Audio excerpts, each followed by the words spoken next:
Welcome back to Trailblazers. Last time we brought you the story of Arvind Vora, the man behind Xiaomi in India. We continue our journey with Arvind and brand Xiaomi in this episode as well, as we seek to explore the phenomenal success of both the man and the company. Xiaomi smartphones were launched in the Indian market in February 2013.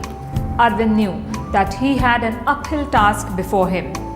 He had to battle with a mindset which looked on all things Chinese with suspicion and mistrust.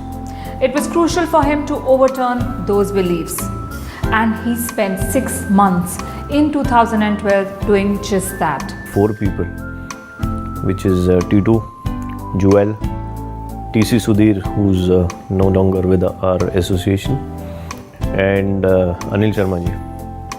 These 4 people believed in whatever I told them.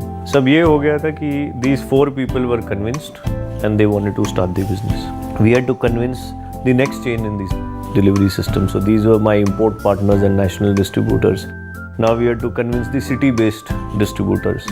So लगभग 100-200 लोगों से बात करना, meetings करना, conferences करना, बताना, क्योंकि अक्सर चाइना की quality because of grey market जहाँ अक्सर चाइनीज़ प्रोडक्ट्स आते हैं वो बुरी मानी जाती थी.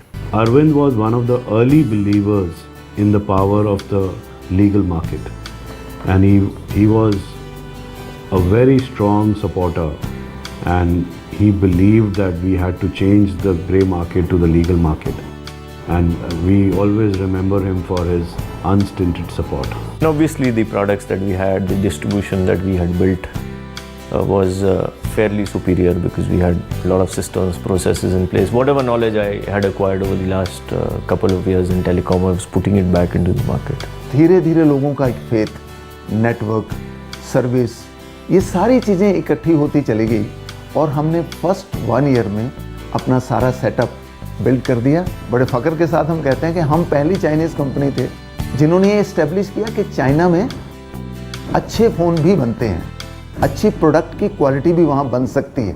Actions speak louder than words, and in the cutthroat world of business, nothing speaks louder and sweeter than profits. By the end of 2013, the company had managed a turnover of rupees 500 crores. That was the turning point. From here onwards, there was no looking back for Xiaomi or Arvind. What set him apart from the usual tribe of sales professionals was that his relationship management was extremely deep. He felt the pain of the trade and the consumers in his heart, which was very important. And he was always very entrepreneurial. He never sort of behaved like that I'm doing a job kind of a thing. And that passion always used to come out. 2013-14 was spent in actually building the markets in tier 3 and tier 4. And once we'd got a reasonable amount of market share, would also mean that we'd got reasonable amount of money to actually come and spend now in tier 1 and metros. Every time I visit India, I will visit the market. So this time I visit Guwahati, last time I visit Agra, last time I visit Gujarat. So I always visit tier 1, tier 2, tier 3, different markets. So I think the main complaint in the markets of current a lot of brands is low quality, poor service. So what we want to offer in India is we want to offer high quality products with good experience. And unfortunately, if any issue you are facing with our products, we give you good service. So 2014 में more people were convinced. And अब challenges ये थे कि पहले शायद 200-250 लोग convince थे, अब शायद 2,000-2,500 लोगों को कन्विंस करना था. और फिर वही जहाँ भी आप जाके बात करो या जिससे भी आप बात करो, if you were doing a press conference, you had to do it in a manner that you upscale your image. So I remember the press conference that we did in Goa.